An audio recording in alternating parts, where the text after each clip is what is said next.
Atención.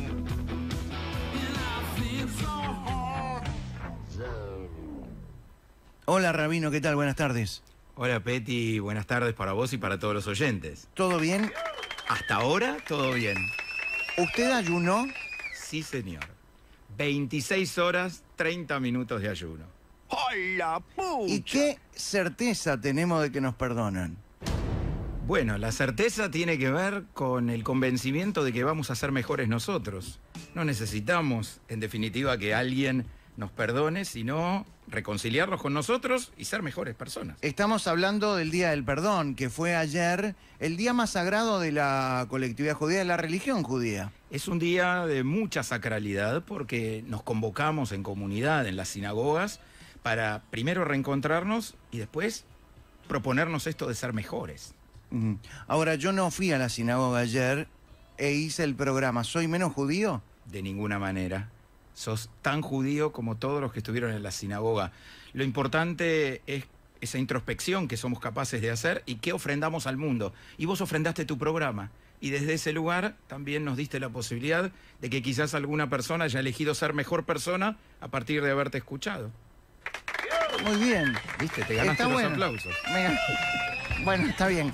Estamos en el 5783. En el calendario hebreo, Sí. ese es el año que hemos comenzado hace unos 11 días nomás.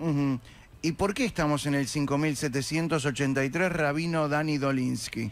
Bueno, Peti, a ver, esto tiene que ver con que cada cultura, desde el comienzo de la historia humana, se construyó un calendario como una forma de contar el paso del tiempo. Porque el paso del tiempo es algo que a los seres humanos nos desvela. Sí. Queremos dominar el tiempo, queremos ser jóvenes para siempre, o nos preocupa qué va a pasar mañana.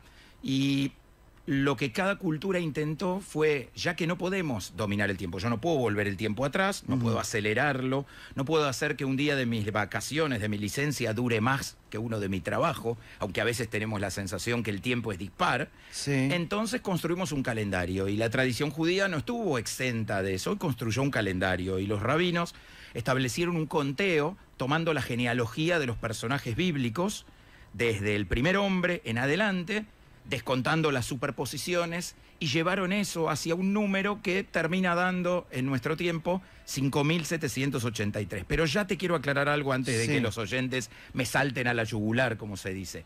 Obviamente, lo que decimos, lo que los rabinos dijeron fue que esta es la pequeña cuenta. En hebreo se dice Lifrat Katan, que significa que reconocemos que la historia universal tiene más años. Lo que entendemos es que la narración desde esta creación en la que vivimos tiene 5783 años, y por eso lo que hemos celebrado con el comienzo del año en la tradición judía es un nuevo cumpleaños de la humanidad. Por eso, feliz cumpleaños para toda la humanidad cuando comenzó el año en el calendario hebreo, y no solo para la tradición judía, sino para toda la humanidad es un momento de renovación. La religión judía, la creencia dice que hace 5783 años comenzó el mundo con el primer hombre. Con Adán y Eva, como nosotros conocemos en la narración bíblica. Sí. Ahora, esa narración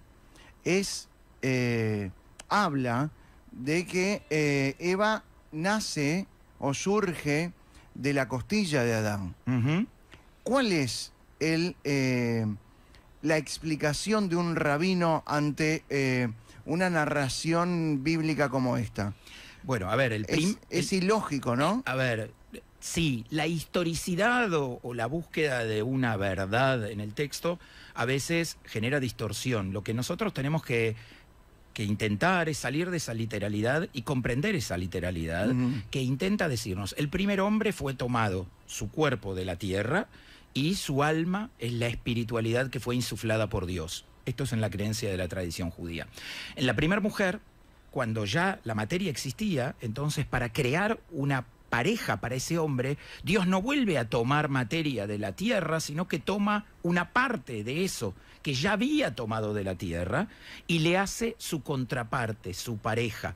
Y por eso crea a la mujer del hombre, que en definitiva lo que es una unión que se separa para que volvamos a unirnos. Porque cuando construimos nuestras familias, nuestras parejas, hacia adelante, lo que estamos haciendo es unir dos partes de la creación divina que vinieron desde el mismo lugar, desde el mismo origen. Claro, uno si lee y toma literal el cuento bíblico, dice, esto es imposible. ¿Cómo va a sacar de una costilla? Bueno, ¿cómo surge todo esto? Bien, a ver. También es una pregunta que todos nos hacemos. ¿De dónde nace el origen de todas las cosas? Bueno, primero lo que veo es que vas a cumplir lo que anunciaste, me dijiste que íbamos a hablar desde la creación hasta Claro. nuestros días, cuando Sí, dijiste sí, que ibas a traer un rabino. son 5.783 temas que tengo. Ok, veo que era cierto, que era verdad. Yo quiero contarle a la gente que nunca antes hablamos. Yo no lo conocía al rabino Dolinsky. No es que yo tengo dentro de la colectividad una participación activa. Tengo la participación que cualquier persona, cualquier judío puede tener, o cualquier cristiano puede tener, yendo a la iglesia de vez en cuando, o casi nunca, ¿no? Y no lo conocía. Yo cuando agarraba a un rabino, que era padre de un alumno, compañero de mi hija, lo volvía loco. Bien. O sea que me vas a volver loco. No porque estamos al aire. Ah, ok, bien. O sea, yo a un rabino le llegué a preguntar por relaciones incestuosas en la Biblia. Ajá. Hay Claro que sí. relaciones homosexuales en la Biblia. También.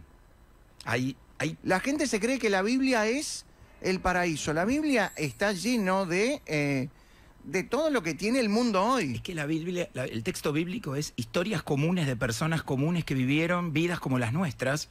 No son superhéroes, no son historietas, no es Marvel, para decirlo así. O sea, Sí. no hay detrás de eso un conjunto de personajes.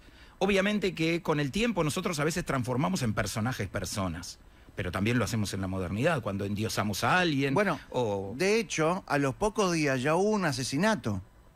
Es cierto. ¿No? Un hermano mata a un hermano. No es cualquier asesinato, ¿no? Exacto. O sea, y a veces los que tenemos hermanos sabemos que le decimos Sí. a tu hermano, te voy a matar. Claro. Porque es difícil sostener la relación de hermandad. Quizás es una de las relaciones más raras porque va fluctuando en la vida. Pero no quiero eludir la pregunta que me hiciste. Dale. Porque la pregunta que me hiciste encierra también todo el desafío de la comprensión de cómo los seres humanos empezamos, o sea, cómo empezó esto. Y la búsqueda en el texto bíblico no tiene que ir por la literalidad, sino que tiene que ir por aquello que nos inspire. Los textos de la historia humana y los textos bíblicos especialmente son inspiración para nosotros, para que podamos comprender cómo empezó todo esto. Y cuando vamos al texto bíblico pensando que hay imposibles, lo que estamos es achicando nuestra propia existencia. En definitiva, no hay nada imposible, todo es posible, incluso lo que no nos imaginamos. O sea, resulta imposible de comprender en la lógica humana o en nuestras limitaciones humanas. Sí, actuales. O actuales, o quizás a la luz de lo que ha transcurrido en la historia que nos contaron. Pero la experiencia humana está llena de cosas que uno diría, esto no podría haber pasado, o esto es imposible y pasó, o quién sabe lo que puede pasar para adelante si es todo misterio.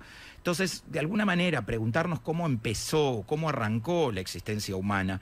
Y allí, la existencia de los seres vivos, ¿no? El mundo. El mundo en general, pero digo, la existencia humana es la que le da el compromiso con la historia. O sea, el ser humano es el único ser de memoria, puesto en los términos del texto bíblico, por supuesto. Alguien podría discutirme, los perros tienen memoria, se acuerdan. Sí. Pero hay como una distinción que hacemos, en la tradición judía por lo menos, que la historia empieza a cobrar sentido a partir del hombre, que es un ser de memoria, y que esperamos, o sea, lo que espera la existencia es que el hombre venga a mejorar esa creación que Dios deja sin terminar de completar para que nosotros podamos tener un espacio para hacer algo. Porque si todo ya está hecho, Peti, ¿para qué estamos? O sea, si todo ya está resuelto. Bueno, Dios hizo el mundo en 6 días y descansó en el 7º. Bien, y desde el 8º, Dios mira lo que hacemos nosotros. Está esperando ver cómo nosotros continuamos lo que Él nos dio.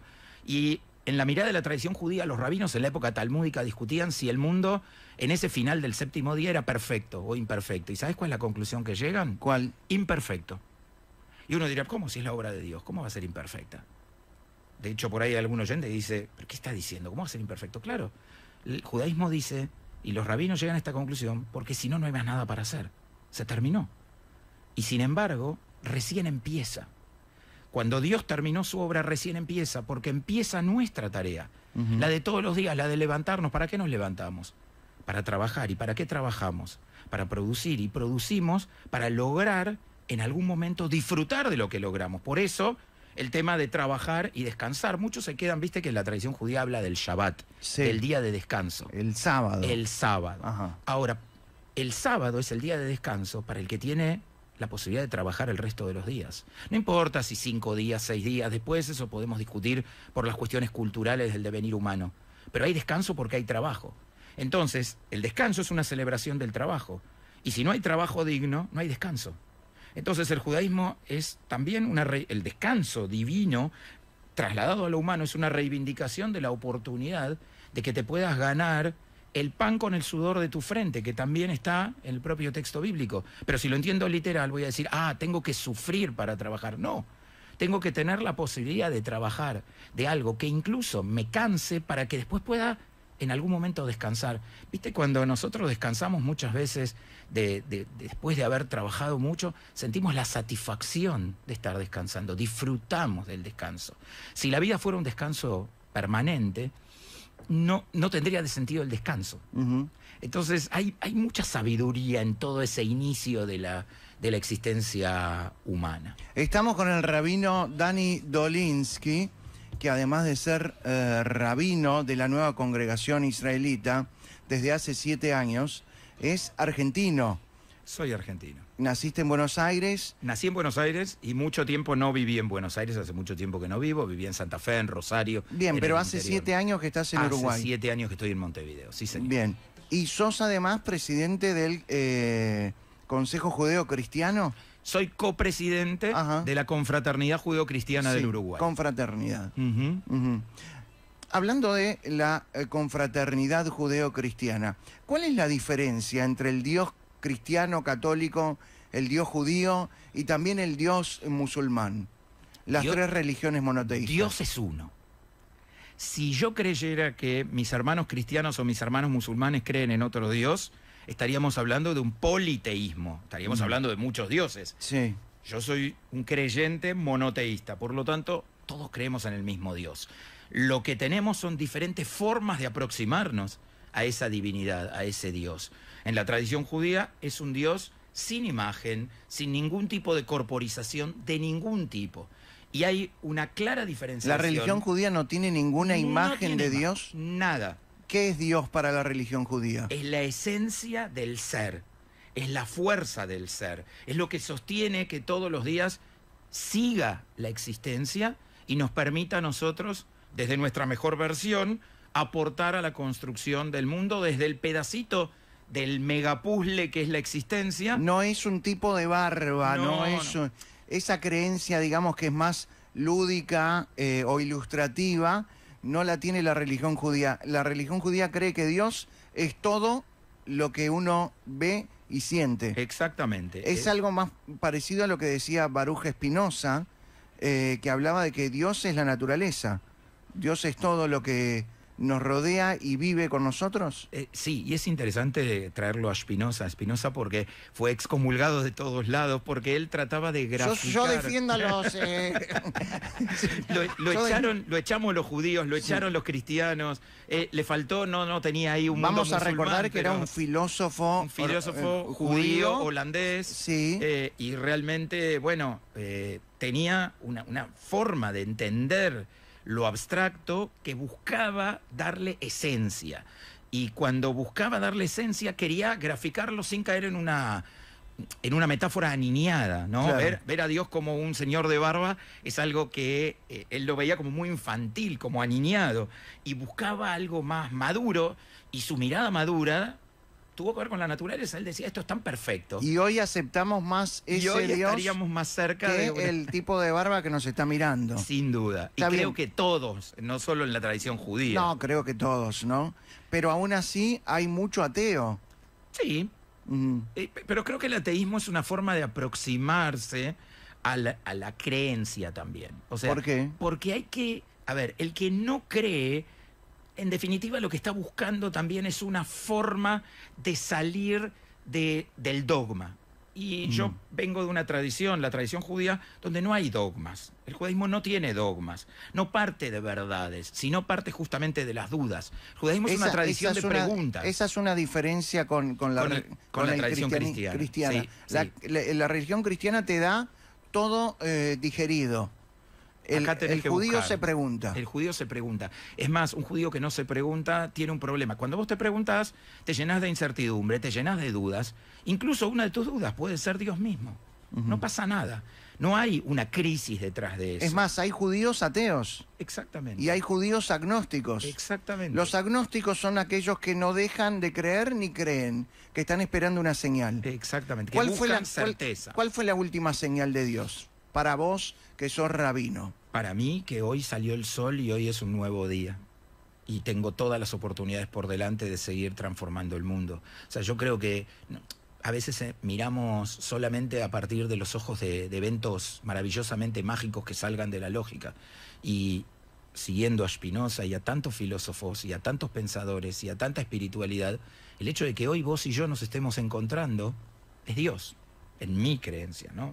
Sos vos que me convocás y tenemos este privilegio de intercambiar. Sí, y que la gente nos esté escuchando. Y que la gente nos esté escuchando y que la gente te escuche y que la gente en este momento por ahí pueda estar pensando y diciendo, pucha, me están pasando cosas maravillosas y no me doy cuenta.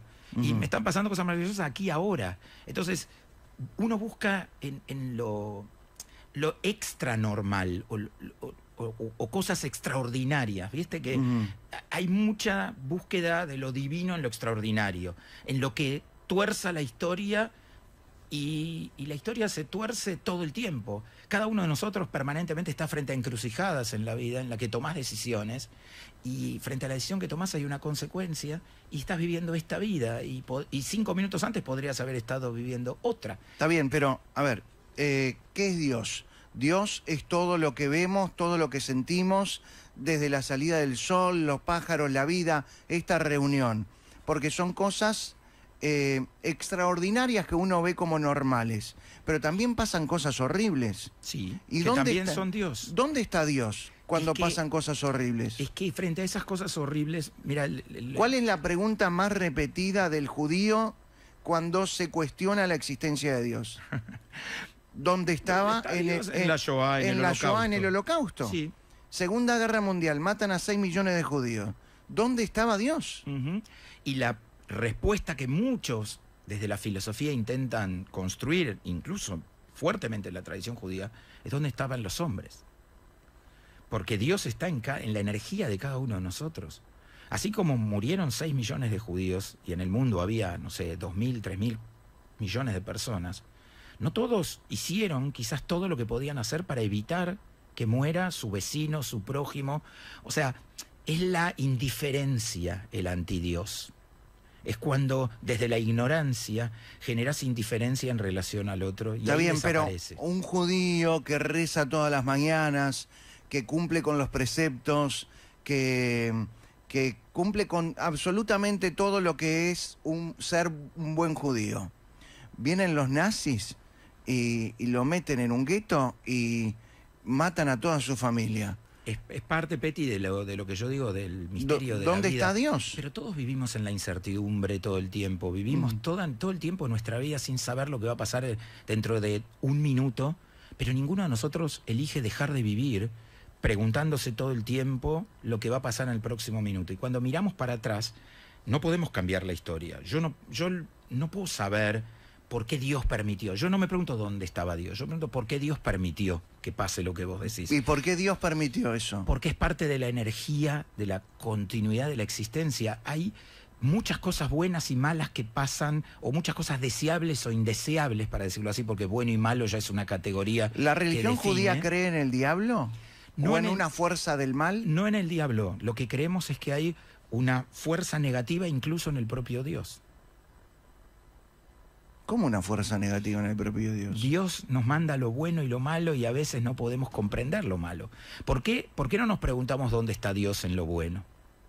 ¿Por qué solo nos preguntamos cuando lo confrontamos con lo malo? O sea, cuando te pasa algo increíble, increíblemente bueno, por decir así. No, uno agradece. Agradece. Bueno, los rabinos del Talmud decían que había que agradecer por las cosas buenas y las malas por igual. Y uno diría, tan loco, ¿quién va a agradecer por lo malo? Es que lo que buscaban es que entendamos que en la vida va a haber, como decimos en castellano, una de cal y una de arena, ¿no? Que disfrutá de lo bueno, porque no dura para siempre, disfrutá de lo malo, porque tampoco, o sea, pasá lo malo, no disfrutá, pasá lo malo, porque tampoco dura para siempre. El rey Salomón, cuenta el Midrash, tenía un anillo que se hizo muy famoso. ¿Qué es el Midrash? Rápidamente. El Midrash es una literatura rabínica que trata de contar cuentos sobre personajes. Es como las fábulas o los textos que en los griegos y en los romanos servían para facilitar las historias, y cuentan que el rey Salomón tenía un anillo con 3 letras que representaban en hebreo una frase que decía, esto también pasará. Y que cuando estaba en algo bueno... Que hoy se transformó en todo pasa. Todo, ¿no? Pasa. Ajá. Exactamente, ese sería el anillo. Entonces, pero esto también pasará, quiere decir, te pasa algo bueno, mira el anillo y decís, disfruta, porque va a pasar. Estás en un momento de no buenas cosas, míralo, porque lo bueno vuelve en algún momento, se termina la mala racha, por decirlo así. Entonces... lo que era un poco, o lo que es desde la mirada de la transexualidad, es entender que la vida va a tener de todo. La vida tiene agridulce constantemente.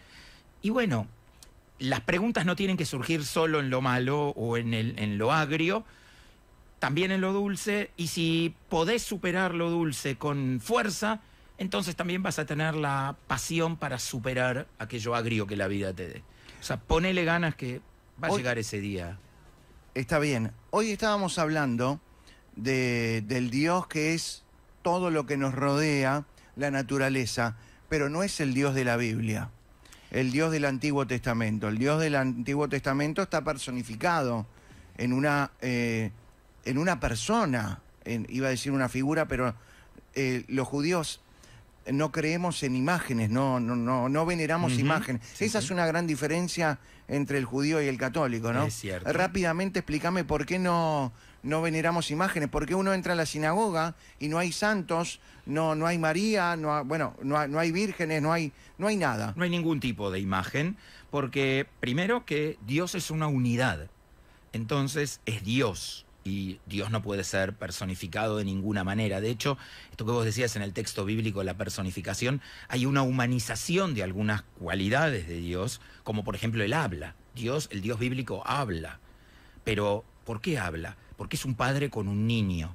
Pero la idea es que nosotros, en nuestra experiencia... ¿Cómo que es un padre como un niño? Es como un ejemplo. Cuando vos sos niño, tu padre te tiene que hablar. Ahora, cuando vos ya sos grande, cuando madurás, cuando tenés esa capacidad de comprensión, vos no necesitas que tu padre te esté diciendo todo el tiempo lo que está bien y lo que está mal. Ya es tu responsabilidad. Si necesitas tu padre en tu edad madura diciéndote con palabras, evidentemente no creciste. Entonces el silencio de Dios es visualizado en la tradición judía como una maduración, como un acto en el cual Dios nos dice, bueno, ahora están maduros, sean maduros, ejerzan vuestra madurez, no necesitan la palabra en diálogo de Dios, sino que necesitan insuflarse de ese espíritu, de esa energía que es Dios, y hacer ustedes, y hablar entre ustedes.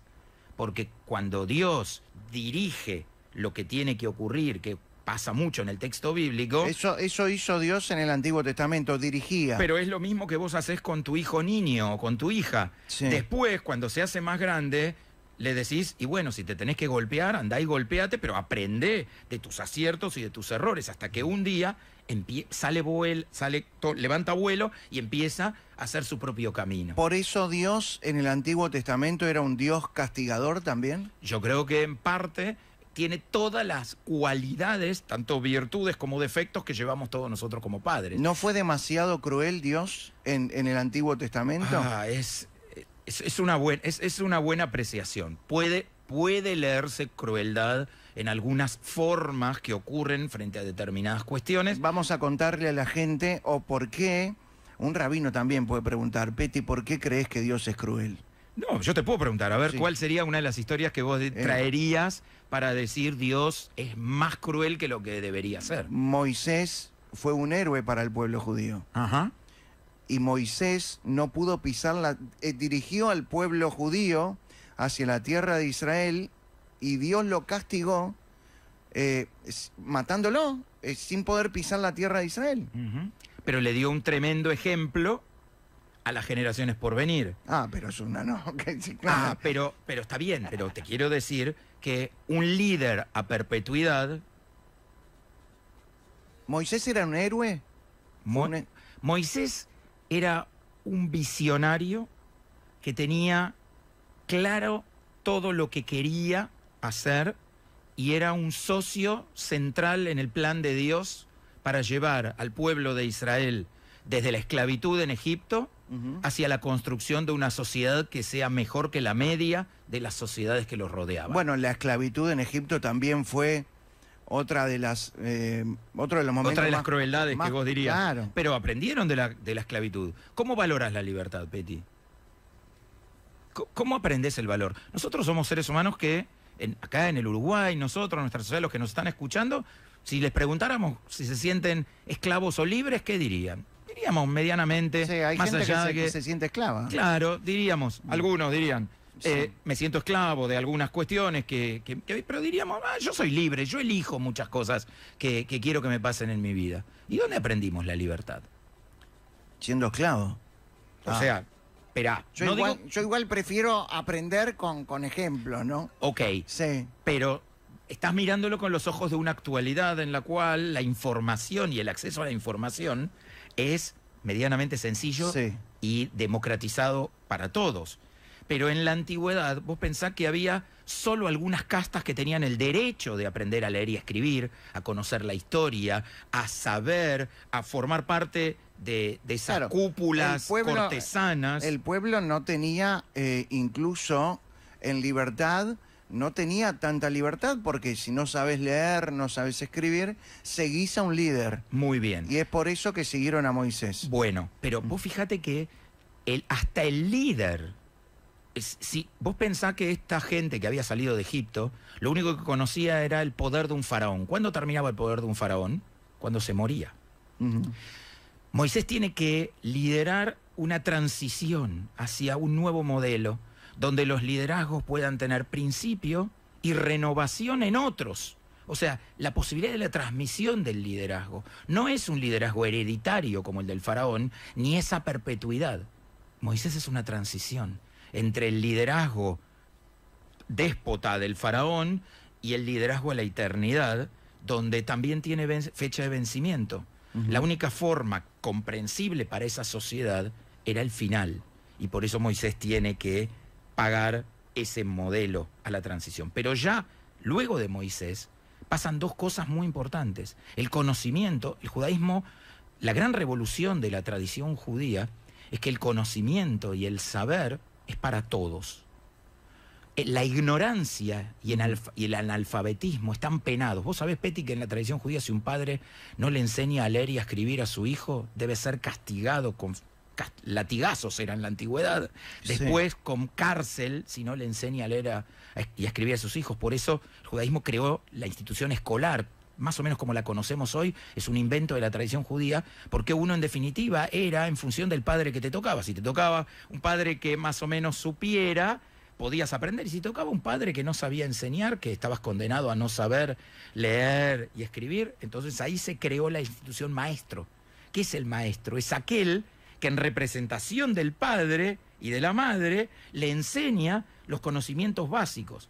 Y no solo eso, sino que iguala. La idea de la educación en la mirada judía es el primer democratizador igualador. Todos tenemos acceso a la educación y todos tenemos la oportunidad del saber, pero no es una oportunidad, es un derecho irrevocable. ¿Por qué? Porque a partir de ahí podés leer los textos, podés leer la sabiduría y podés acceder al conocimiento en igualdad de condiciones todos. Por eso cada vez que llegaban a Jerusalén los imperios, los helenos, los romanos, los persas, los babilonios, todos. Lo que hacían era quemar los libros. Totalmente. Porque en la tradición judía, desde aquellos tiempos y hasta hoy en día, la cultura y la educación son un pilar. Son un pilar. La ignorancia es algo no solo mal visto, penado en la tradición judía. Por eso lo quiero recalcar, porque hay que llegar a ese punto, ¿no? De decir, si un niño no es educado, es responsabilidad de sus padres. Y si no lo llevan a la escuela en términos de hoy, van presos. Volviendo a Egipto. Volvamos a Egipto. Que siempre hay que volver. Es Para verdad. sentirse un poco esclavo. Porque ahí empezó todo. Sí. La gente ve las pirámides Sí. y dice, esto lo construyeron extraterrestres. Sí, los que bajaron del ovni. Sí, o los esclavos judíos. Sí. ¿Qué opinión tiene la religión judía de eso? Los judíos trabajaron en la construcción. No tenemos data específica que las pirámides que hoy vemos son aquellas que construyeron los judíos. Pero sí en el texto de la Torá, en el texto bíblico, dice que los judíos construyeron ciudades para los egipcios, una que se llamaba Ramsés, otra que se llamaba Pitón, y que incluían pirámides para los faraones de aquel tiempo. Así que está claro que algo que ver con las pirámides tuvieron. Una vez que escapamos de Egipto, Sí. Aramos, dijo el mosquito. Bueno, pero está. escapa. Algún antepasado tuyo y alguno mío por ahí Claro. anduvieron, ¿vio? Hubo 10 plagas. Para salir, no una vez que salimos. Claro, Para salir. Para Ahí, salir. ¿ves? Ahí tenías un ejemplo de un Dios Positivo. castigador. No, castigador. ¿Ves? Vos lo mirás con ojos judíos y yo Claro. lo miro con ojos egipcios. Claro. Ah, los egipcios lo sufrieron. Decime Claro, si no. ahí está, pero ¿hay una lectura científica de las 10 plagas de Egipto? ¿La religión judía acepta que en realidad no fue Moisés que puso el bastón en el Yam Suf, en el Mar Rojo, y se abrieron las aguas, sino que fue una marea baja que hizo que el pueblo judío escapara y que después vino una marea alta y los egipcios se ahogaron? Bien, a ver, Peti, yo no me voy a animar a contestar en nombre de la tradición judía, solo te voy a contestar como el rabino Dani que tenés sentado enfrente. Para mí no hay conflicto entre la ciencia y la espiritualidad y la religión. Mucha gente cree que o te dedicás No. a la parte religiosa y aceptás la parte religiosa o la parte científica. No, yo personalmente no. Ujú. Yo creo que puede haber una conjunción de factores, porque la ciencia es acción, son cosas que ocurren. Por lo tanto, Sí. si la ciencia encuentra una fórmula para decir que hubo una bajamar excesiva, puede estar Dios detrás de esa bajamar excesiva sin Claro. ningún problema. Ujú. O sea, ¿por qué tiene que haber un conflicto entre lo que ocurre naturalmente o científicamente y lo que cree la religión? Y al revés, yo creo que en definitiva todas las expresiones que los seres humanos podemos tener como formas de abrazar el conocimiento son complementarias. En algún lugar son complementarias. ¿Por qué estamos en el 2022? Bueno, eso se lo debemos a la tradición cristiana. Estamos en el 2022 en el conteo desde el nacimiento de Jesús. Desde una historicidad de Jesús, estableciendo una fecha de nacimiento que implicaría que han pasado 2022 años desde su nacimiento, desde su Navidad. ¿Quién fue Jesús para el pueblo judío, para la religión judía? Bueno, lo primero que tengo que decir es, espero que todos lo compartan, Jesús fue un judío que nació... Bueno, nació como judío y murió como judío. Exacto, por eso, nació, vivió y murió como judío.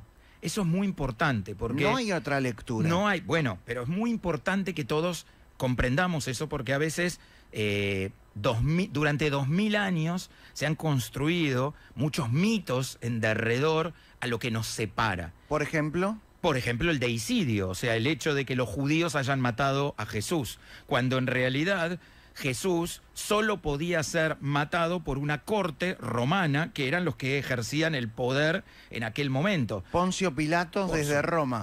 Sentado en Jerusalén, pero como romano. Claro. Porque no hay ninguna... Los romanos jamás delegaron la autoridad civil de la aplicación de la ley. En ningún lugar donde ellos llegaron, dejaron que los lugareños apliquen la ley.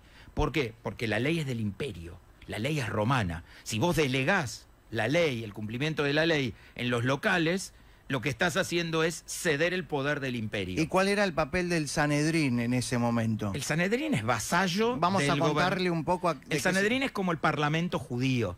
Los romanos, con algunos pueblos, lo que tenían era como una relación de decirle, bueno, te dejo decidir, te dejo como algunas jurisdicciones.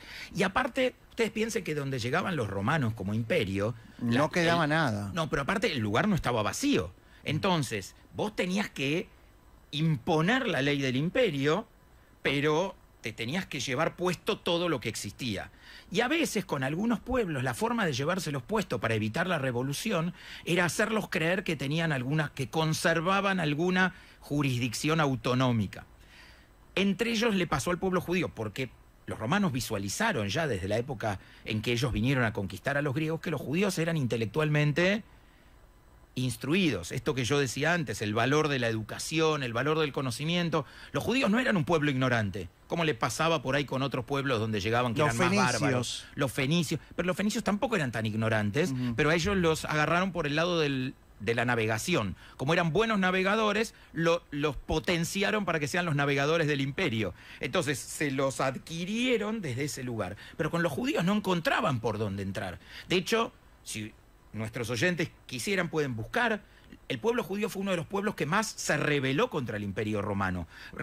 Protagonizó varias rebeliones a lo largo de la gobernación romana sobre la tierra de Israel. Masada es un ejemplo. La historia más conmovedora podemos contarla, porque no todos tienen por qué saber que ya muchos años después del nacimiento y la muerte de Jesús, 100 años después, los judíos se rebelaron sistemáticamente en el año 30, en el año 60, ya digo de la era común, ¿no? Del calendario en el que estamos 2021, en el 30, en el 60, en el 63, en el 70, en el 132 fue la última revolución que terminó con un suicidio colectivo en el último bastión. En pleno desierto. Exactamente. Y tenemos que entender que eso preferimos morir como judíos que entregarnos a los romanos. Y así todo, la creencia, ¿no? La fe no es el puente, no es el motor. El motor es la identidad. El judío quiere seguir pudiendo ser dos cosas. No tenían problemas en ser ciudadanos romanos, pero tenían la decisión de mantenerse identitariamente judíos. El judaísmo y el judaísmo rabínico, que surge a partir de la destrucción del Segundo Templo, tiene como convicción que nosotros tenemos que ser, por un lado, ciudadanos del lugar donde vivimos, identitariamente judíos. ¿Qué es esto? No hay una doble lealtad. Vieron que a veces uno se hace muchas preguntas, por ahí algunos oyentes dirán, bueno, ¿qué es un judío? ¿Qué es judío, uruguayo? ¿Qué se siente? Un judío tiene que ser plenamente judío y plenamente uruguayo. Tiene que traer lo mejor de su judaísmo a la sociedad uruguaya y ofrendarlo para que la sociedad uruguaya sea mejor, y tiene que traer lo mejor del ser uruguayo a su identidad judía.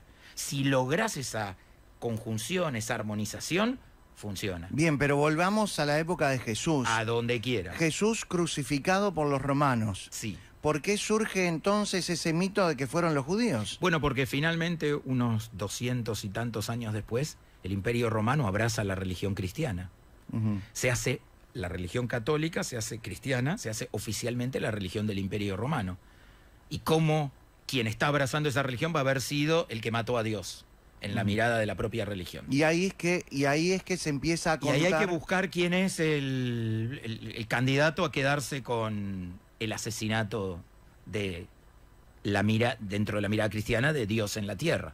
A ver, cuando crucifican a Jesús, no solamente crucifican a Jesús. No solamente. La crucifixión era algo... Era algo natural dentro del Imperio Romano. Pero todos los días crucificaban gente. Era la forma de asesinar de los romanos. ¿Y por qué la crucifixión? Porque se los ponía en algún monte visible a los que se crucificaba para evitar las rebeliones y que el efecto contagio... Que la gente vea... Claro, o sea, miedo. Lo que pasa, claro. O sea, yo te muestro... De hecho, después, la mayoría de las persecuciones y asesinatos a lo largo y a lo ancho de la Europa medieval ocurrían en las plazas centrales de los pueblos, de las ciudades, ¿sí? Donde, por ejemplo, cuando la Inquisición perseguía a los judíos, que les decía, o te convertís al cristianismo, o te matamos, o te quemamos en la hoguera, o cuando el cristianismo... Estamos hablando de España, Torquemada, 1400. Por ejemplo, o cuando en la Edad Media se perseguía a personajes que se decía que eran brujas y se las quemaba en las plazas centrales de los pueblos. ¿Para qué? para que que la gente vea. todos vean, ejemplificar. Ujú. Ejemplificar. ¿Por qué los católicos, los cristianos creen que Jesús es el Hijo de Dios? Bueno, ¿Cómo se para la religión judía ante la Virgen María, que también era judía, con toda la historia de el Hijo de Dios? sí, el judaísmo es una tradición que comprende que Dios no necesita de hechos extranaturales o, digamos, extraordinarios por fuera de la naturalidad para mostrar su poder. Como yo lo decía más temprano, digo, entonces no necesita de una creencia de que alguien puede quedar virgen quedando embarazada o teniendo un hijo. No necesitamos de esa digamos, de ese evento extraordinario. Y la mirada mesiánica, que es la que se deposita en la tradición cristiana, Claro, en Jesús, los cristianos creen lo que ven como el Jesús es Mesías. el Mesías. La tradición judía no ve que ninguna de las señales ni las palabras que Dios puso en nosotros, que van a comprender la era mesiánica, se han dado y han ocurrido. Entonces no hay mesianismo en ello. Y toda esa historia extraordinaria que se ha contado luego de Jesús, no la juzgamos, dejamos que ocurra y que sea, porque no estamos para juzgar a nadie, pero entendemos que el judaísmo y el cristianismo, que primero fueron dos ramas de un mismo pueblo, hasta que el Imperio Romano toma el cristianismo, y entonces no hay chance que aquel que mató, y cuando sea el asesino, entonces se busca un enemigo, y el enemigo muchas veces más fácil de encontrar es tu hermano, que ya viene desde Caín y Abel. Entonces era más fácil en esa alianza entre el Imperio Romano y el cristianismo poner en el lugar del enemigo al hermano judaísmo. ¿La religión judía está esperando al Mesías? Y la religión cristiana también. Todos estamos esperando al Mesías. El cristianismo dice, ok, Jesús no lo logró. ¿Por qué? Porque ocurrió toda esta cuestión con el Imperio Romano. Dios volverá a ponerlo a Jesús, dice el cristianismo, en una segunda venida de Jesús que será su venida mesiánica. Y el judaísmo está en la espera de la venida mesiánica.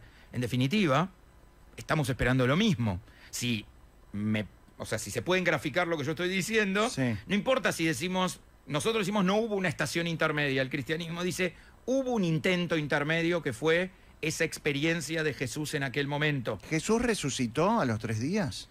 Según la tradición cristiana sí, según la tradición judía no.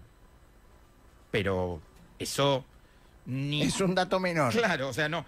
Yo vuelvo sobre lo que te decía antes.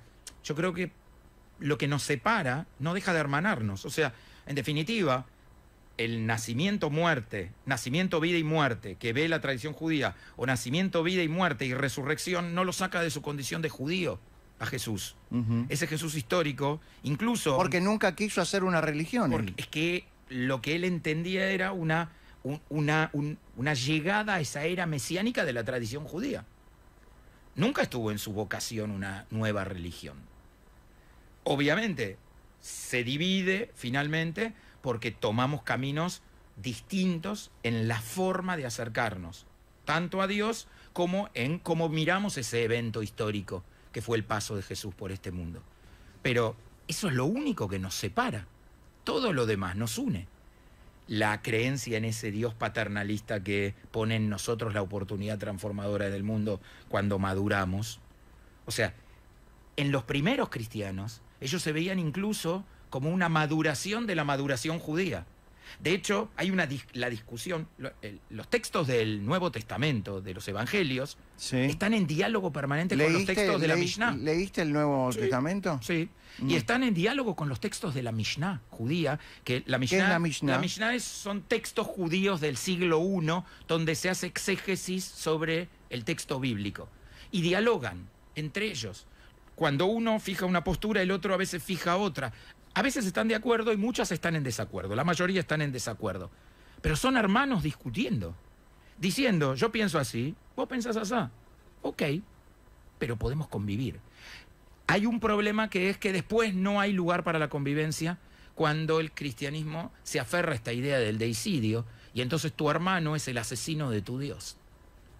¿Cómo podés amar a un prójimo hermano que sentís que mató a tu Dios. ¿Eso está saldado? Yo entiendo que el siglo XX, la segunda mitad del siglo XX nos ayudó, después de 1900 años, a empezar a saldarlo. Yo espero y creo en mi interior, en mi convicción más íntima, que está saldado y que hemos madurado muchísimo. ¿Fue Juan Pablo II uno de los motores para esto? Sí, fue el Concilio Vaticano II primero,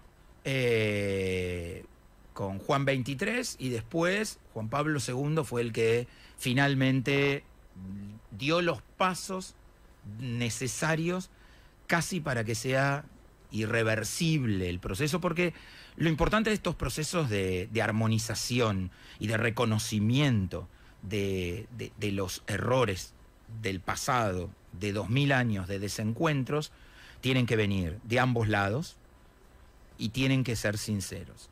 Y Juan Pablo II lo que terminó de poner es el proceso en términos de sinceridad. Que el pueblo judío, para poder confiar, después vos pensás que durante 2000 años estás alejado de tu hermano y después tu hermano viene y te abraza y te dice, no, yo quiero ser tu hermano, entendí lo que pasó durante 2000 años. Y vos le decís, bueno, el Papa Francisco habla de la religión judía como los hermanos mayores. Eso ya lo acuñó Juan Pablo II. Y lo interesante de ese concepto, obviamente, es el punto de partida para definitivamente entender la confianza. Si la religión, con esta pregunta nos vamos a la pausa. Dale. Si la religión judía y la religión cristiana son hermanos, sí, ¿la religión musulmana también? ¿Primos? No, se usa el término primos en general. Yo te diría que es el hermano menor. Es el hermano que vino y los dos hermanos mayores no terminaron de entender cómo era la convivencia con un hermanito menor que llegó, y el hermanito menor a veces es un poco más revoltoso y hay que acercarlo a poder encontrarse con esos hermanos mayores. ¡Pausa! Estamos hablando con el rabino Dani Dolinsky, que la gente lo escucha y debe imaginar un tipo con gorro negro, con rulitos en las orejas, con la barba larga, y después le vamos a contar que está afeitado y es pelado. Pero tiene la kipá. Después vas a contar lo que es la kipá. ¡Pausa! En Malos Pensamientos. 6 de la tarde, 38 minutos. Estamos en la entrevista con el rabino Dani Dolinsky de la nueva congregación israelita a propósito de el año nuevo, que hace 11 días que tenemos, 5.783, y del Día del Perdón que se conmemoró o se celebró ayer. El Día del Perdón, uno de los días más sagrados de la religión judía. La gente dice, pero ¿con un día de ayuno te van a perdonar las cosas malas que uno ha hecho? Está buena tu pregunta. Sí. Digo, es nuevito, pasó ayer el Día del Perdón, así que sí, estamos ahí. Y la pregunta es si yo te voy a cambiar un poquito tu pregunta. Digo, pasó el Día del Perdón, ¿podés hacer cualquier cosa? Ya está, te perdonaron. Y voy juntando para el año que viene. Claro, no, obviamente, un día de perdón en realidad está mal traducido. No nos escucha nadie, ¿no? Bien. Estamos vos y yo solitos. La idea es Kippur, que es Yom Kippur, sería el Día del Perdón. En realidad Kippur no es perdón, es reparación. Es el día en el que vos te comprometés a mejorar para reparar el mundo. O sea, reparar los daños. Daños es ineludible. ¿Por qué? Porque somos humanos, somos imperfectos. Si hay una cosa garantizada entre este Yom Kippur y el próximo, en la tradición judía y en cualquier cultura, cualquiera de nosotros seres humanos nos vamos a equivocar. Porque somos humanos, Peti. Todos erramos. Ahora, ¿qué haces con tus errores? ¿Los cargas en la mochila? ¿Y qué? Bueno, el judaísmo dice una vez al año, mira lo que llevas en la mochila. Y de eso se trata, de mirar los errores para no repetirlos. Y comprometete frente a la misma situación. Si estás arrepentido de algo que hiciste, cambiar. No es que te perdonan, es que vos te perdonás y que vos tenés la oportunidad de renovar ese crédito de la vida, de ser mejor persona. Obvio, si le hiciste un daño a otro, andá y pedirle perdón. Eso es lo importante. Lo que vos hagas junto con el otro. Que tengas la capacidad y la humildad de ir hacia el otro y pedirle perdón. Y eso lo hacemos en un día. ¿Y por qué ayunamos? Para que no haya nada material que se interponga. Todos los días nosotros vamos atrás de nuestras necesidades mundanas. Entonces el judaísmo dice, sácate todas las necesidades mundanas. ¿Qué te queda? ¿Qué sos? Sos lo que haces. Sos lo que pensás, sos lo que vivís. Bueno, en ese día conectá, porque el resto de los días las cosas mundanas te van a ir comiendo, porque se van a volver rutina. Entonces el objetivo es que vos en la rutina, en eso que te come, porque la rutina nos come a todos nosotros, tengas esa chispa de acordarte lo que hiciste el único día que pudiste dejar lo mundano de lado. Muy bien. Ahora, estamos hablando con el rabino Dani Dolinsky, que es argentino, que si bien nació en Buenos Aires, estuvo mucho tiempo en Rosario, en Santa Fe, hace 7 años que está en la nueva congregación israelita aquí en Uruguay. Y si uno lo ve por la calle, no parece judío. Ah, que estás estereotipando. Claro, es que lo dije por gusto, porque hay gente que sigue diciendo, no tenés cara de judío. Mirá. ¿Es una ofensa decir eso? No, qué sé yo, uno ya aprendió a convivir con eso, Sí. pero el no pareces es como si hubiera una forma de estereotipar a las personas. Bueno, en su momento y sobre todo en el nazismo, Se utilizaba la mirada caricaturesca, ¿no?, de la estereotipación. de la nariz grande, Sí, claro. de la barba, Eh. del tipo, el judío siempre cercano al dinero. Sí. ¿Por qué tenemos ese estereotipo del judío que guarda el dinero, amarrete, o que siempre está cerca de negocios? Ay, pero Peti, esto... a ver, hay que conocer la historia humana para comprender que, en general, la forma de desvalorizar a otro tiene que ver con estereotiparlo y sacarlo para que no parezca, para que no sea uno de nosotros. Ahora, ¿de dónde vienen algunos de estos mitos en relación a la tradición judía? En la Edad Media fue una época oscura de la humanidad. Una época oscura, y hay que reconocerlo, donde la aceptación del diferente era muy complicada. Y entonces a los judíos les pasó algo. Los expulsaban sistemáticamente de los lugares donde vivían.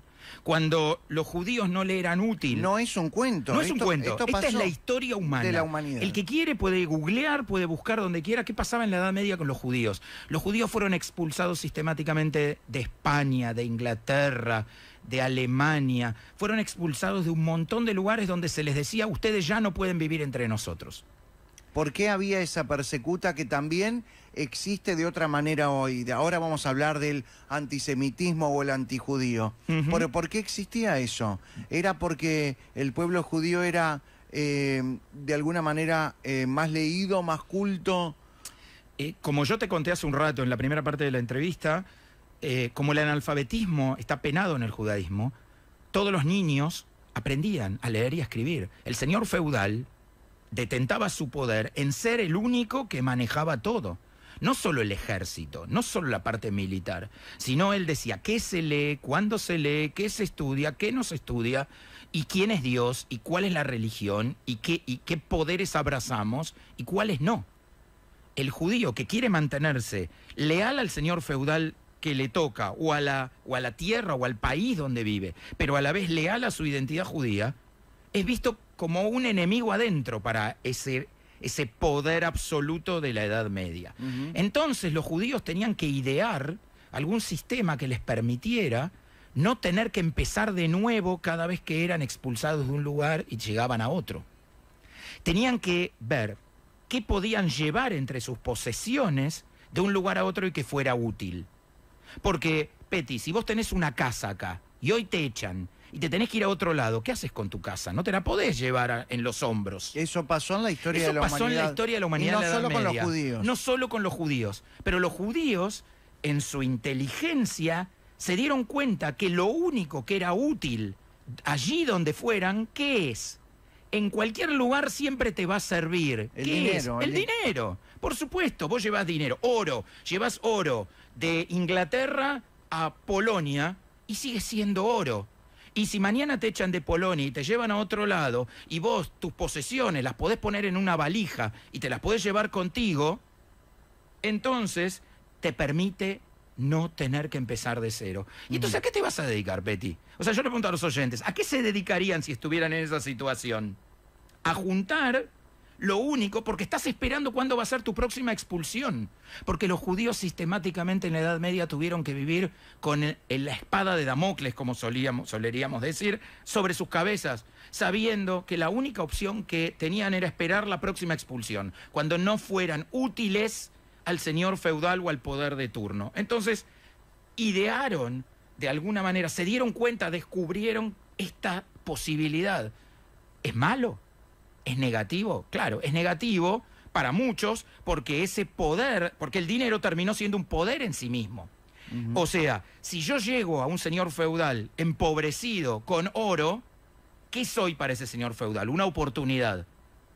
Ese señor feudal me pide prestado para darme cobertura mi oro, pero después no me lo quiere devolver. Entonces, ¿cómo hace para no devolvérmelo? Me transforma en el enemigo público número uno. A mí, a mi oro y al dinero.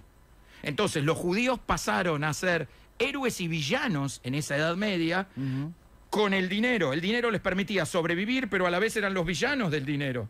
Y ese mito transita y transcurre hacia la modernidad. Y en la modernidad, ustedes, ¿podemos creer en eso? De verdad. O sea, ¿podemos creer en esos mitos medievales en nuestra modernidad? Cuando los judíos y cualquier otra cultura, no solo los judíos, pero lo personifico en los judíos porque es lo que me toca representar en esta conversación. Pero hay judíos, ingenieros, abogados, periodistas, rabinos, comerciantes, banqueros, los hay en todos los rubros, de todas las áreas, de todas las sociedades. Y aprovecho para preguntarte, ¿la gente cree que no hay judíos pobres? Hay judíos pobres, hay judíos que viven de la caridad también, claro que sí. La gente cree que el judío es sinónimo de riqueza.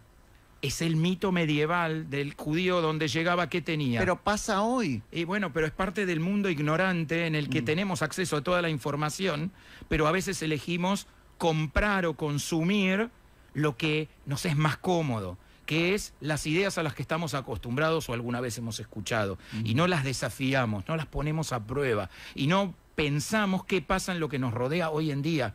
O sea, hay que madurar. Es parte del proceso humano. Una de las cosas que también se pregunta la gente o comenta la gente es que los judíos se ayudan entre ellos. Sobre todo cuando hay judíos que viven de la caridad. Los judíos nos ayudamos porque estamos acostumbrados durante los últimos 1800 años que nadie ayuda a los judíos. Esto que yo decía, que donde los judíos llegaban estaban esperando la próxima expulsión. Entonces, ¿qué te hermana? Te hermana tu prójimo judío, a priori. Ahora, la modernidad y el surgimiento de los estados nacionales y la ilustración, el iluminismo en el mundo, tras la Revolución Francesa, lentamente va generando un proceso de amalgamamiento del judaísmo con las sociedades. Y entonces el judaísmo se puede abrir a esa premisa que desde tiempos inmemoriales trae, que es aportar lo mejor de esa formación judía a la sociedad donde vivimos. Entonces, hoy el judío no solo ayuda a los judíos, hoy hay judíos en espacios de solidaridad interactuando con no judíos y se ayuda a instituciones y a personas no judías. Hoy no hay, hoy es parte del mito del pasado, que los judíos solo ayudan a los judíos. No existe eso. Es más, hay muchas causas judías para ayudar causas no judías en el mundo, comprometidísimas. Porque es en pie de igualdad y nos salvamos todos como humanidad, hermanados. ¿Cuántos judíos hay en el mundo? Muchos dirán que hay millones, miles de millones, cientos de millones. Los judíos somos entre 15 y 18 millones en todo el mundo. Eso es todo. ¿En todo el mundo? 3 o 4 Uruguay. Eso es todo los judíos que hay en el mundo. ¿Y por qué siempre hay mucha influencia dentro de la colectividad judía?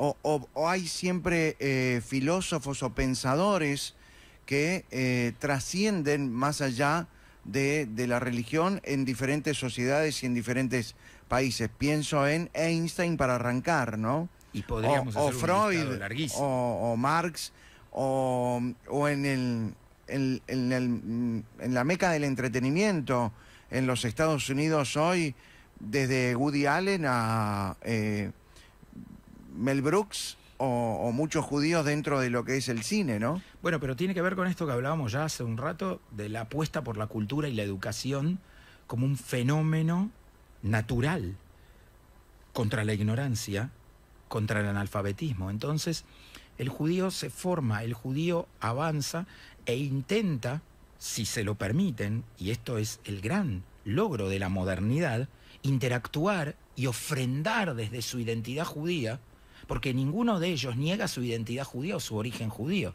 Lo que hacen es sumar a su origen judío, ese aporte a la humanidad. Hablemos de tu imagen. Dale. La gente cree que porque sos rabino tenés Sí. que tener un sombrero negro, No tengo sombrero negro. pelos aquí delante de la oreja. No tengo pelos delante de la oreja. ¿Cómo se llaman esos, Felipe? Peyes. ¿Y para qué es? ¿Por qué los religiosos ortodoxos? Los religiosos ortodoxos sostienen que las puntas, había una tradición antigua que la punta de los campos no se cortaban, Sí. las puntas de nada se cortan, entonces la punta del pelo, que vendrían Vaya a ser las paradoja, ¿no? pastillas, Justo la religión judía, ¿viste? las Que puntas dice- no cortan. Bueno, pero o sea, Sí. había otra que sí y esta Sí. no. Ahí va, y dejamos el chiste ahí. Sí. Y por eso se dejan la barba los ortodoxos. Exactamente. Hablando de cortes, ¿qué Sí. significa la circuncisión para los judíos? La circuncisión es un acto pactual, que en realidad ¿Es un pacto es un pacto. con Dios? Pero es un pacto con la vida que hacemos los padres a través de nuestros hijos.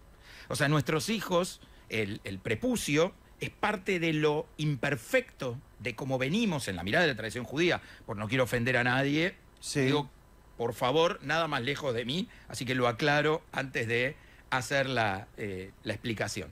Pero la idea es que si yo, que creo en un Dios que todo lo puede y todo lo sabe, pues podríamos venir de fábrica, como decimos, circuncidados. ¿Por qué no venimos de fábrica circuncidados? No sé. Ok, para que nosotros aquí en la tierra hagamos algo, tomemos algo y lo terminemos de transformar. Como el mundo que no está terminado el séptimo día y nos espera a nosotros y nuestras obras.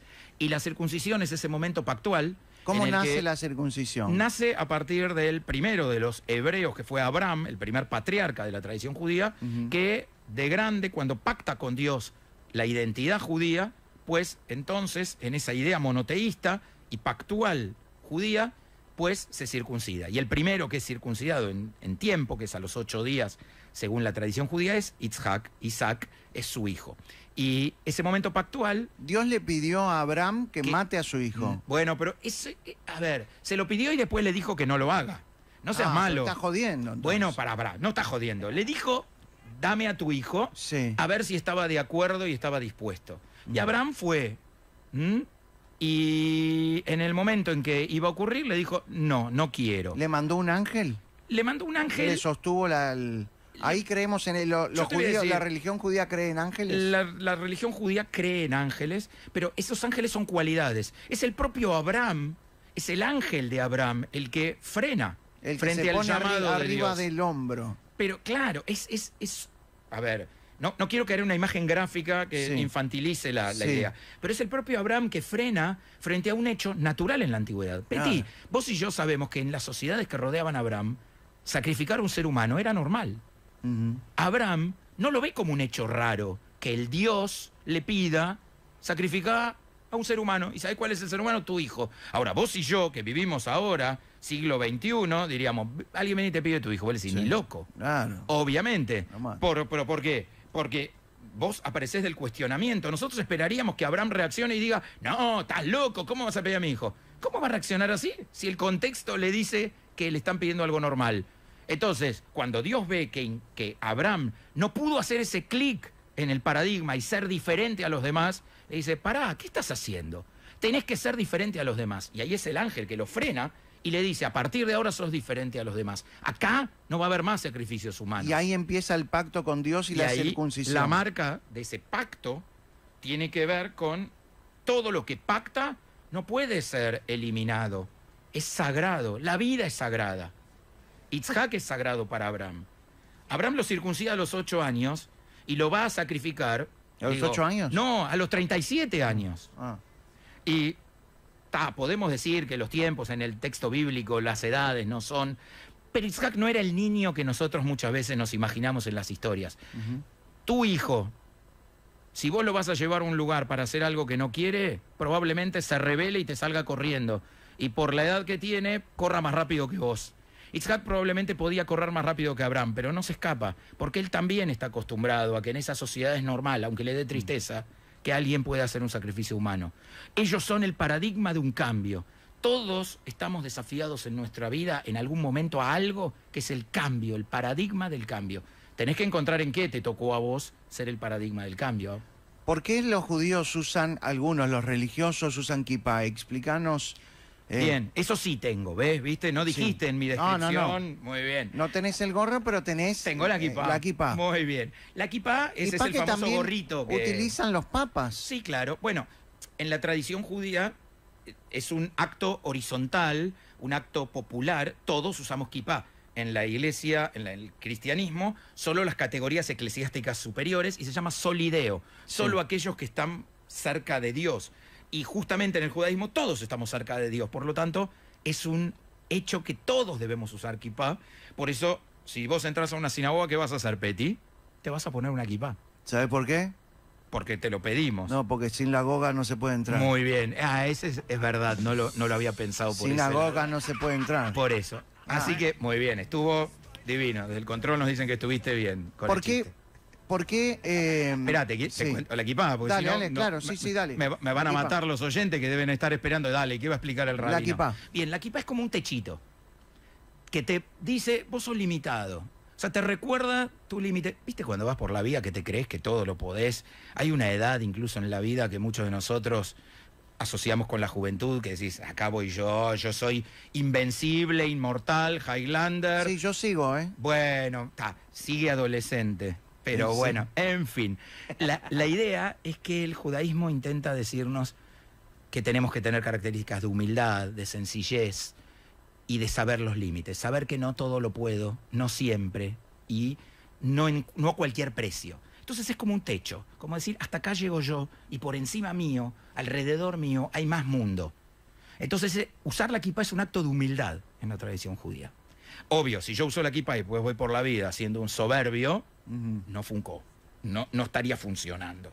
¿Tá? O sea, la idea es, me pongo la kipá como un recordatorio. Hay gente que se hace recordatorios para muchas cosas, ¿viste, Peti? Uno se escribe con lapicera en la mano para algo, o se hace un moñito. Bueno, la kipá es un recordatorio de que tenemos que ser humildes, sencillos y la mejor persona posible. Vamos a tirar un montón de preguntas que la gente quiere hacer porque es muy tarde. Dale. Hoy Daniel Sturla tuiteó. Un claro retroceso en el reconocimiento de la dignidad de toda vida humana acaba de votar la mayoría de diputados. Avanza la cultura del descarte y de la muerte.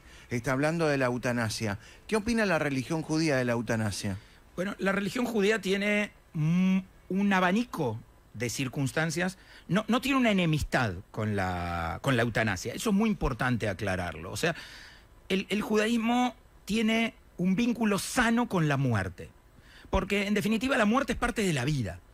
Y la muerte, así como hay una vida digna, tiene que haber una muerte digna. Y la muerte digna puede contemplar situaciones en las cuales haya necesidad de escuchar, más allá de lo que yo tenga para decir, lo que la persona que está viviendo la circunstancia, X, porque se abre un abanico de alternativas delante nuestro, y sería muy injusto de mi parte decir, bueno, en estos casos sí se puede y en estos casos no se puede, pero el judaísmo abre un abanico donde nos intenta decir, frente a la dignidad de la muerte, es un caso por caso. Uno debe hacer todo lo que pueda por la vida, pero por la vida digna.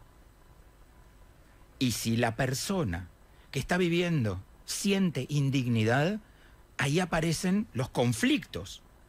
Frente a qué hacer, frente a tu propia conciencia, frente a la dignidad de la vida y el acto del morir. El acto del morir es parte del vivir. Morimos porque vivimos.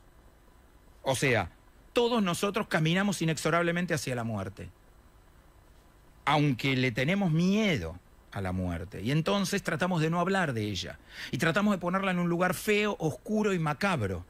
Pero morimos porque vivimos. Entonces, tenemos que tener lo primero que tenemos que hacer es tener un vínculo amoroso con el acto de morir. ¿Cree en la reencarnación, la religión El judía? judaísmo cree en la reencarnación. No todos están de acuerdo dentro de la tradición judía, pero hay una reencarnación que tiene que ver con la espiritualidad.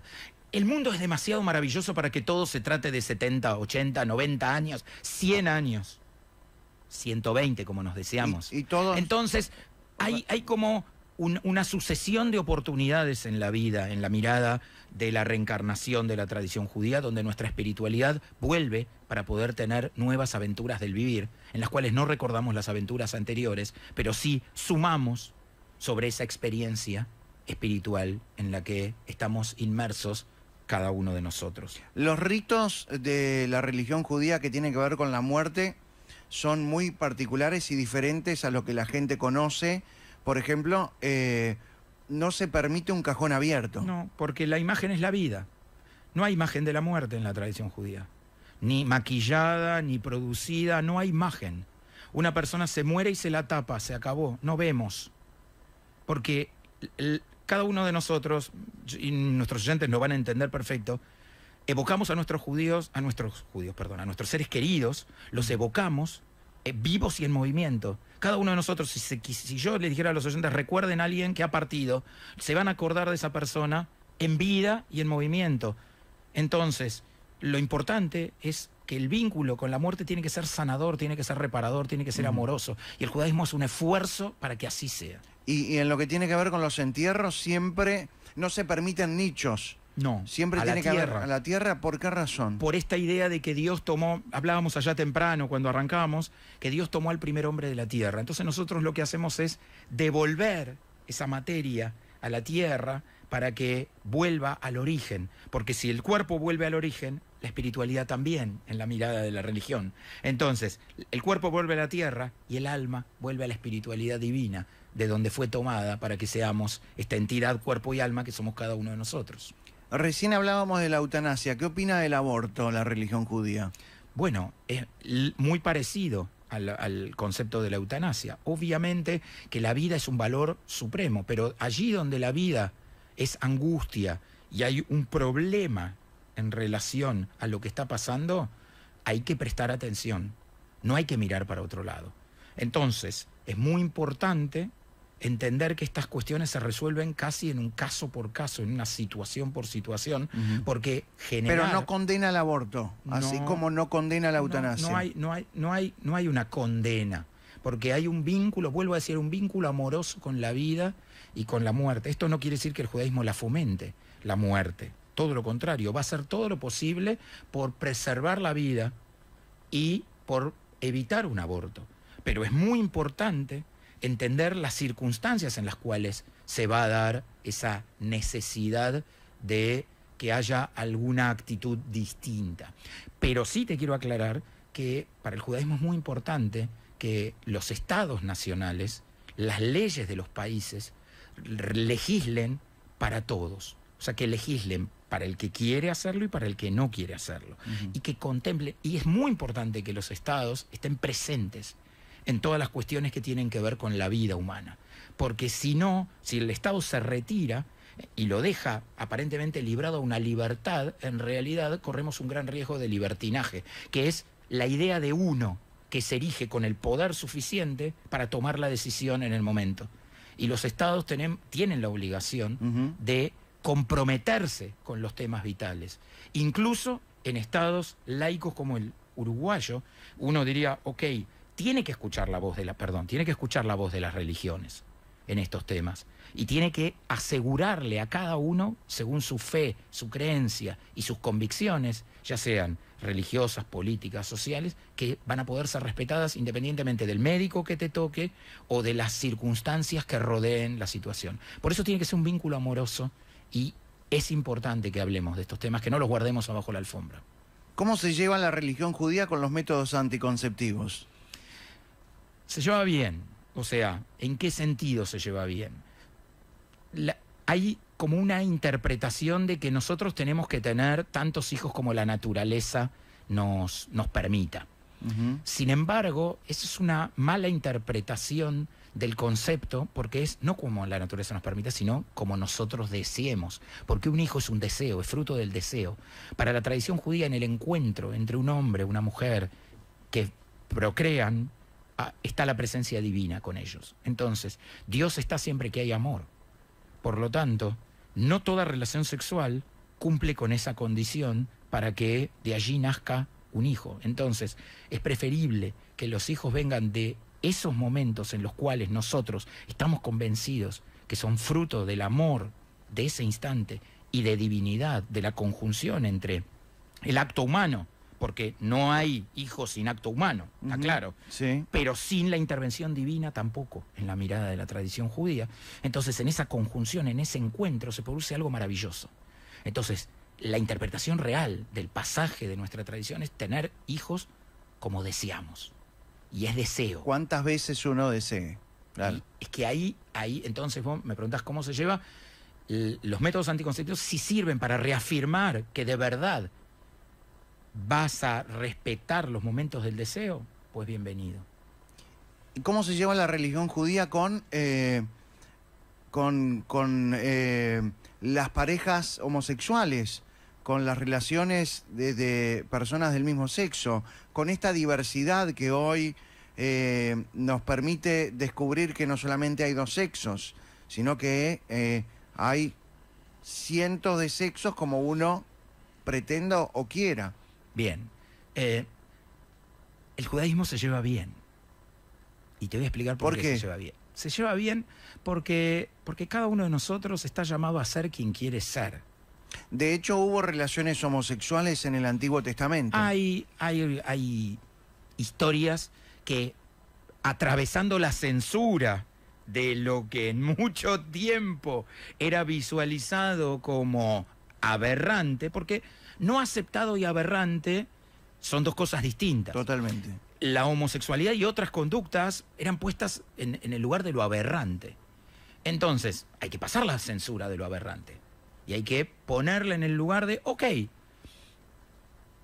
puede no ser aceptable o puede ser aceptable. Entonces, Pero puede ser también un acto de amor. por supuesto. Entonces, te diría, el judaísmo moderno, o sea, no todas las líneas religiosas dentro de la tradición judía van a estar de acuerdo con lo Hay que yo voy a muchas líneas decir. religiosas. Totalmente, como hay en el cristianismo y como las hay en el islam también. Ujú. O sea, es muy importante entender que no Hay hay distintas corrientes. eso, no hay una verdad Pero se unívoca. llevan bien todas. Sí, en general hay momentos de armonía y momentos de no tanta armonía también, pero como todos los seres humanos pasa normalmente, en casa también, ¿no? No te llevas bien todo el tiempo con todos, pero digo, lo que sí hay es una mirada en la modernidad judía más comprensiva del valor de la identidad elegida, o sea, de la capacidad, si Dios nos dio la capacidad de elegir quién queremos ser, eso puede incluir muchas elecciones adentro nuestro. ¿Por qué decir cuáles son elecciones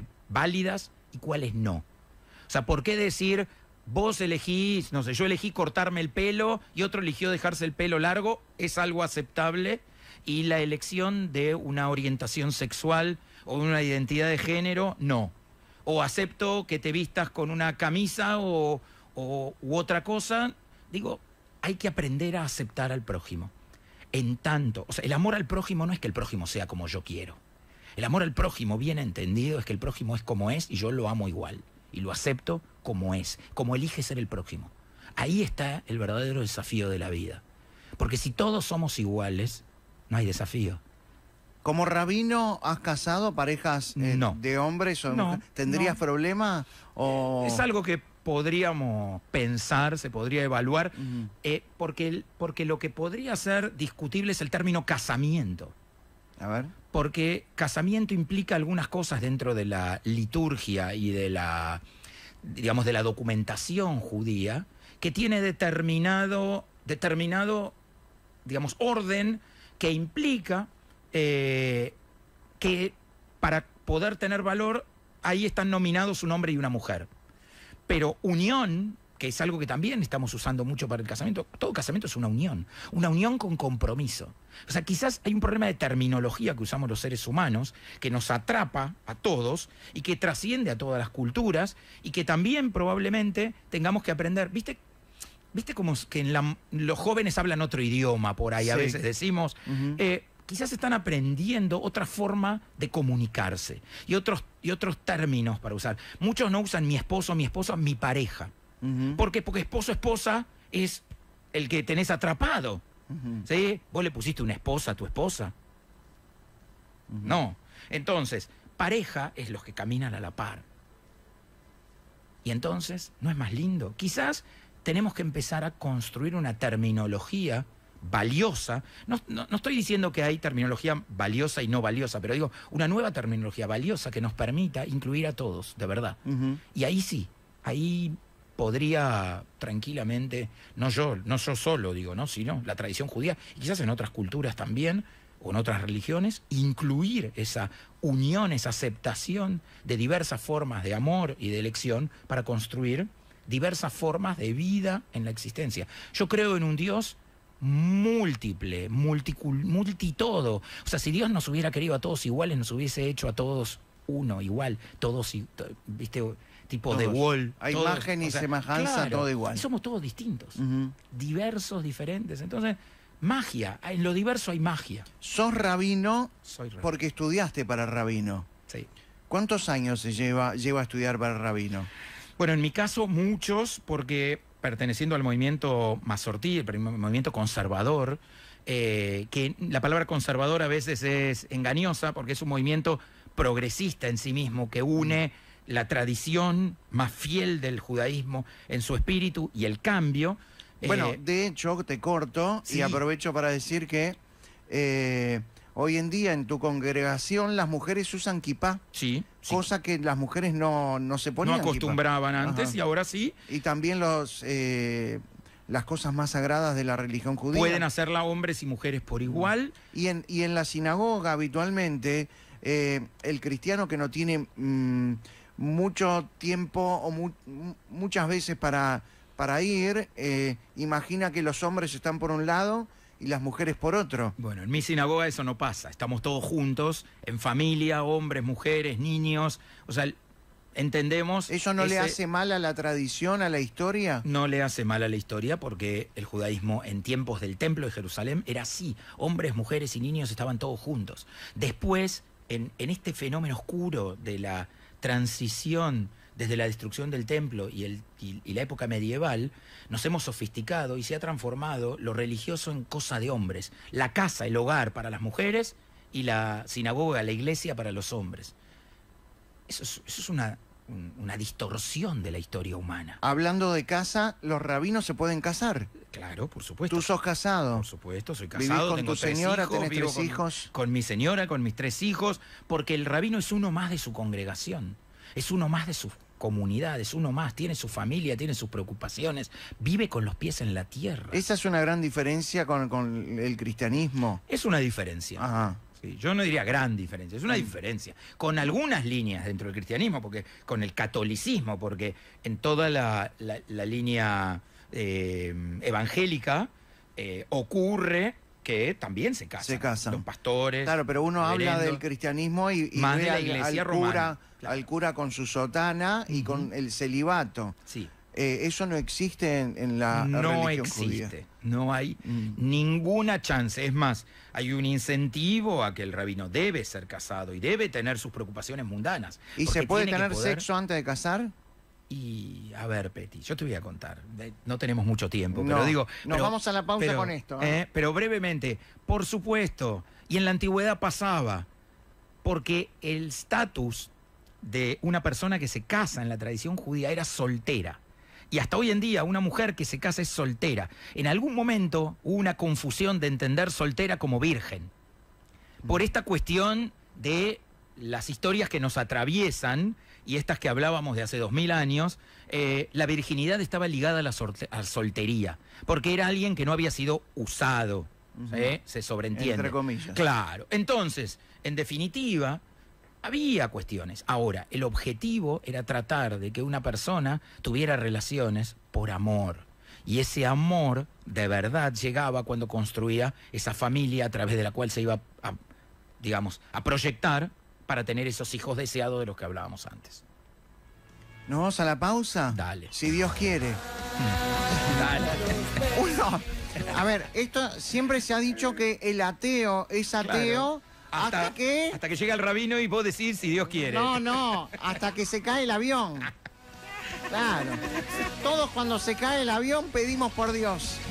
Pausa. El rabino nos va a bendecir luego de la pausa.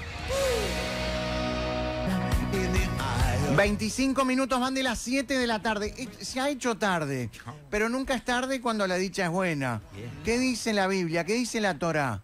Dice que yo en este momento debería poder mandar saludos si me dejas. Bueno, está bien. Estamos con el rabino Dani Dolinsky en esta entrevista diferente pero atrapante, porque hay mucha gente que no tiene acceso a las nuevas a las religiones diferentes. Ujú. Entonces es una manera de acercarnos, que es lo que le falta al mundo, ¿no? Bueno, espero que lo de atrapante sea en serio, que tengamos muchos oyentes que estén muy interesados por todo lo que estuvimos conversando. No tienen por qué estar de acuerdo en todo. Pero quiero empezar diciendo, tengo saludos para vos. Bien. De todos los chicos de Anuar Atzioni. Bueno. Sos un héroe para ellos. No, así que, no. así que No. te mando estos saludos. Después quiero mandar saludos a toda la gente de la NSI. Bueno, mande a las ahora, chicas, aprovecha a todos ahora. los que nos están escuchando, a mi familia, obviamente, y de verdad, bueno, poder ayudar aclarando algunas cosas. Así que continuemos, dale nomás. Bien.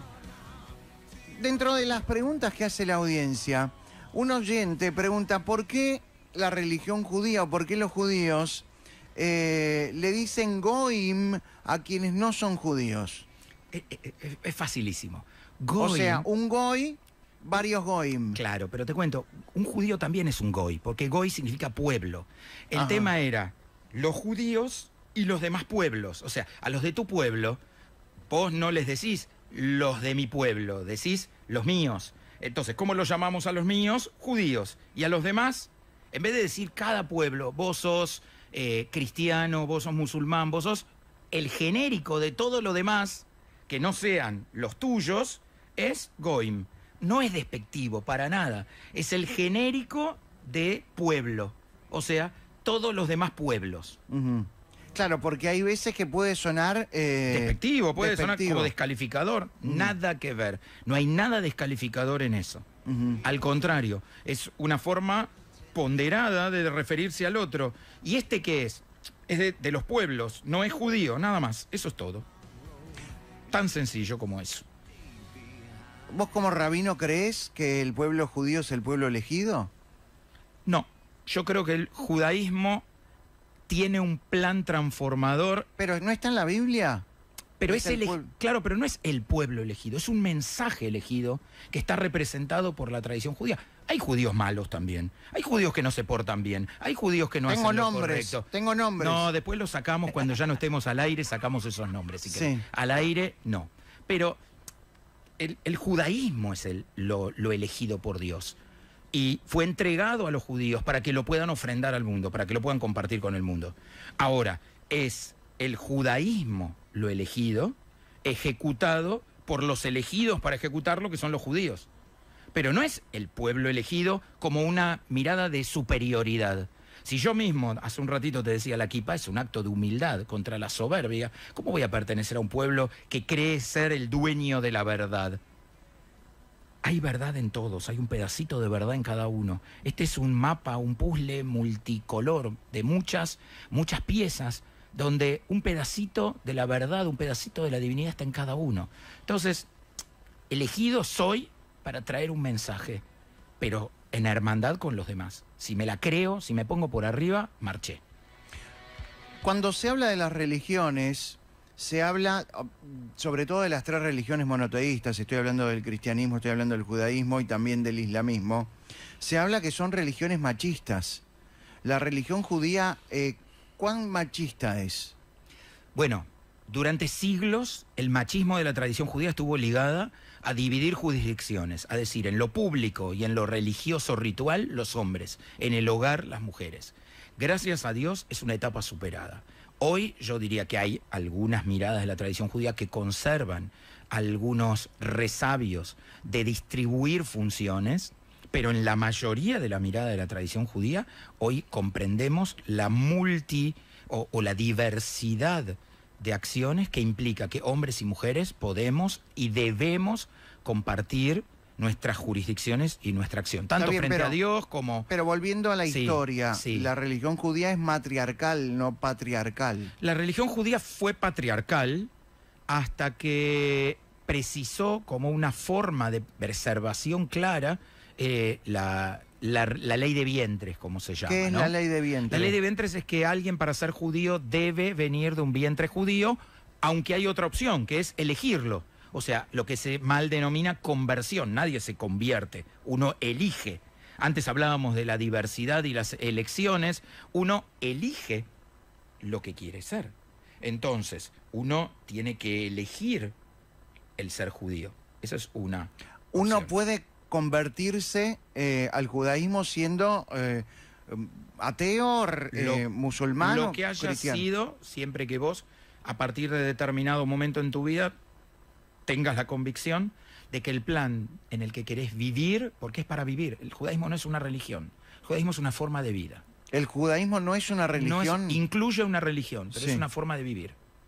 Es una forma de vivir. Yo manejo como judío, hablo como judío, como judío, me vinculo como judío con cada uno de mis prójimos y también tengo rituales dentro de una religión judía. ¿Qué valores tiene el judaísmo que no tienen las otras religiones? No, el judaísmo Son los mismos valores.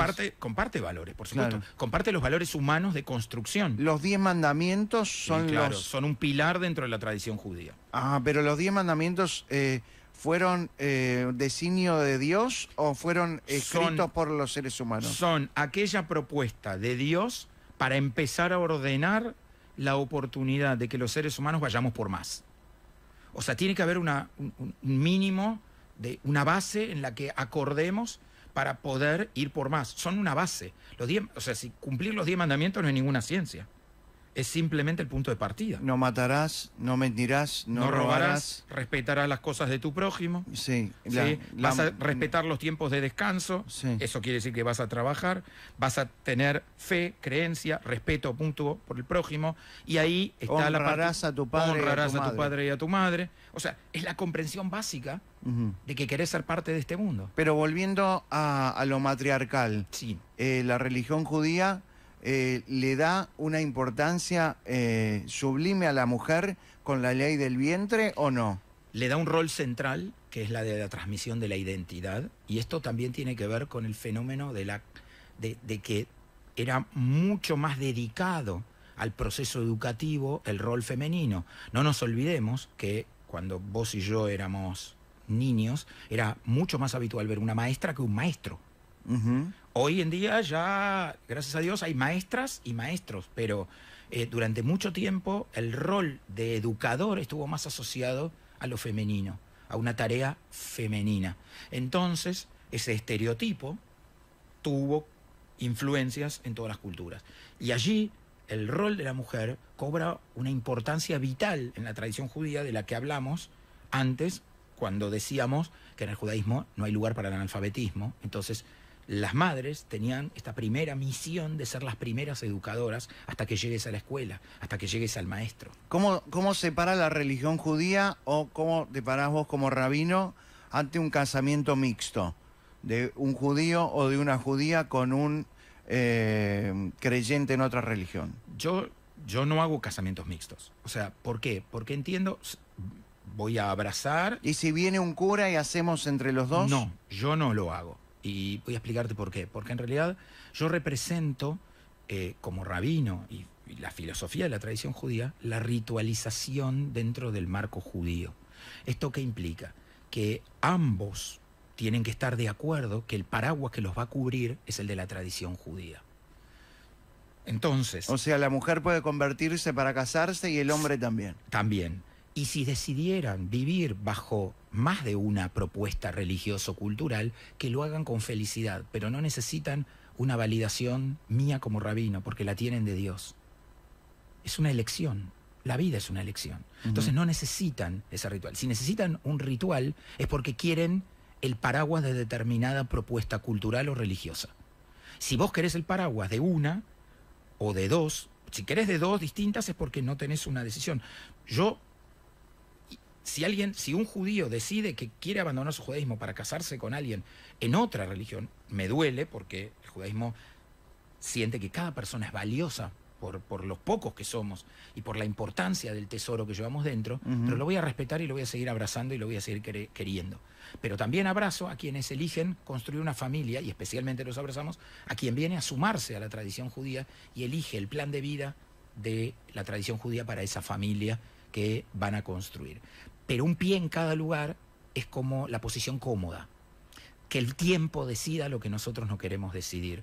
Ok, que el tiempo decida. Si mañana, para sus hijos o para quien fuera, la tradición judía es el paraguas bajo el que quieren vivir, tenemos un montón de formas de incluir y de traer y de formalizar ese vínculo con la tradición judía. Pero hacer algo que quede en la ambigüedad no me parece, o sea, no estaría de acuerdo con eso. Rabino, vos vas por la calle con la kippá puesta. Sí. ¿Sentiste alguna vez antisemitismo o discriminación en Uruguay? No, jamás.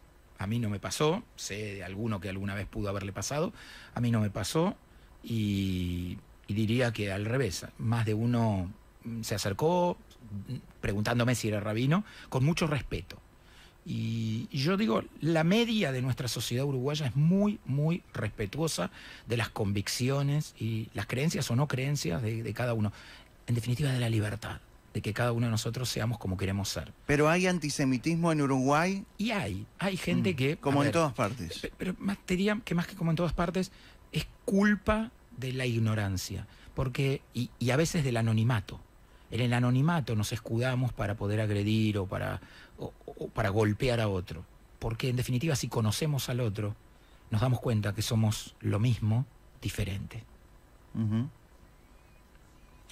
Bueno, te dejé pensando. No me dejaste pensando, simplemente quería ir al lugar de que tú naciste en Buenos Aires, Sí. Y en Argentina se han vivido dos hechos trágicos para toda la República, para el país, también para la colectividad, que fueron las bombas en la embajada de Israel en Argentina y en la AMIA.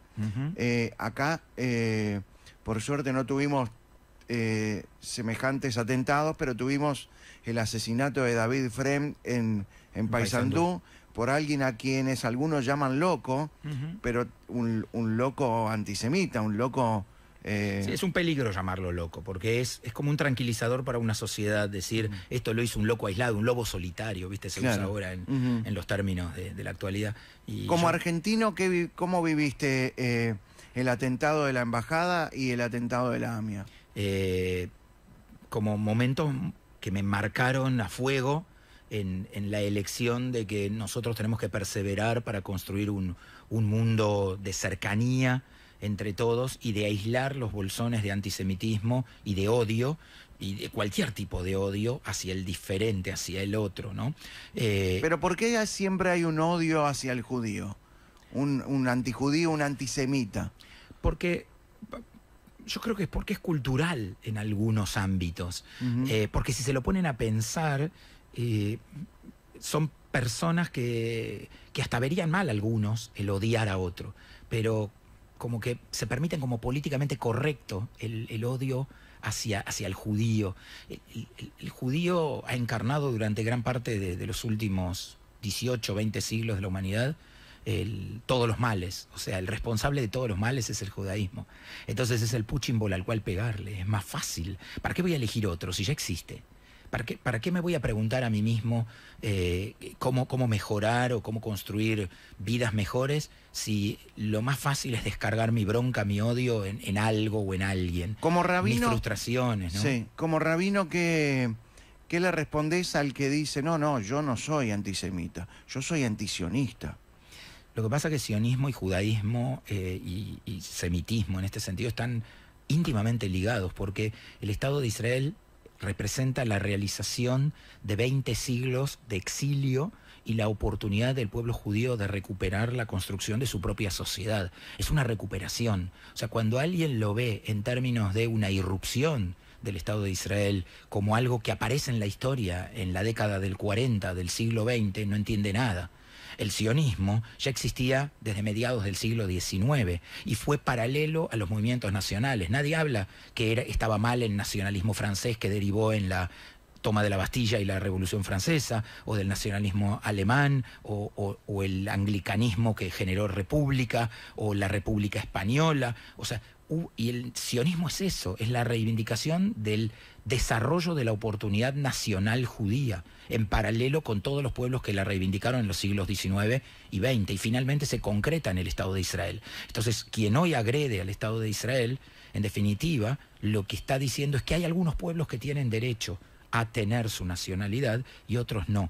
Y rápidamente quiero decirte, porque alguien seguramente va a escribir en redes, y los palestinos no, es que los palestinos forman parte, primero que el Estado de Israel, en su momento, cuando surgió por la decisión de las Naciones Unidas, 1948, iba a surgir en paralelo a un Estado árabe, palestino, que los propios árabes, todos sus vecinos, decidieron que en vez de quedarse con ese pedacito, querían todo o nada.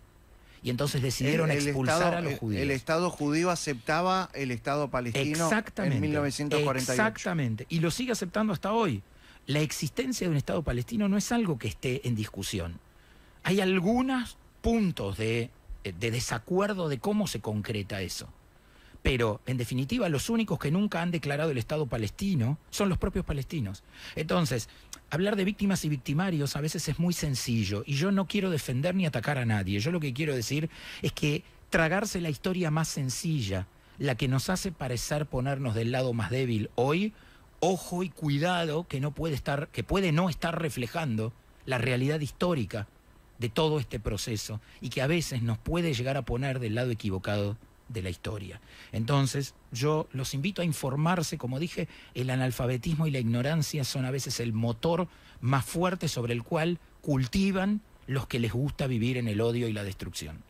No al analfabetismo y no a la ignorancia. Sepamos, aprendamos, construyamos, cuestionemos todo lo que querramos, tanto a unos como a otros. Yo acepto todos los cuestionamientos que puedan hacerse, pero construyamos desde el saber de lo que estamos hablando y tratar de contar la mejor historia para el futuro, porque historias destructivas no llevan a ningún lado. ¿Cómo ves, como rabino, como una persona estudiosa de la historia del pueblo judío, la realidad iraní, donde una mujer ha sido muerta, o mejor dicho, asesinada por utilizar mal el velo? Te lo pregunto desde el punto de vista religioso, ¿no? Porque estamos hablando de religión.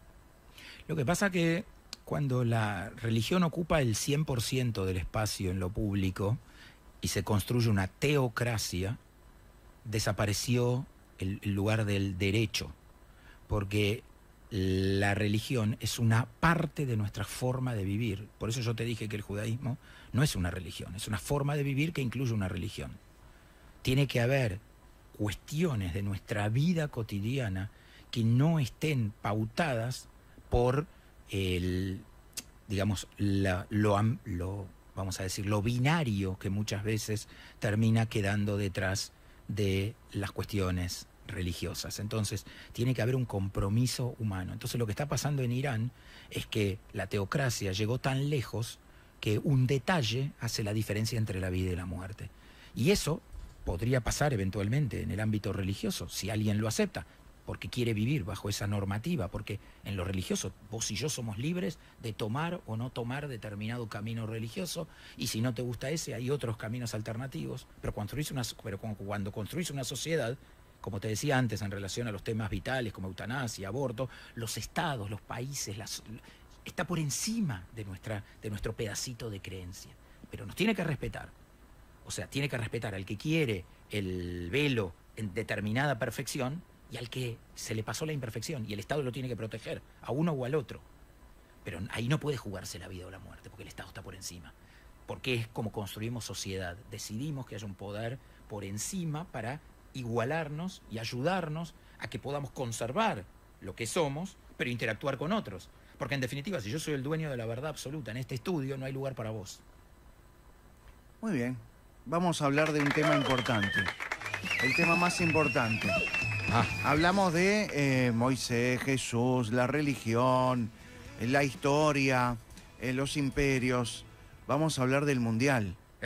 Vamos, el mundial. Bien. Claro.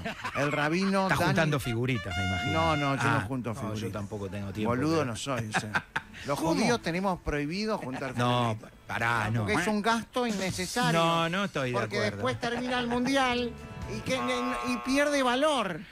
O sea, Mirá si tuvieras guardadas las figuritas del 2010. tenés razón. ¿Ves? Tenés razón. Eso es pensar positivo para adelante.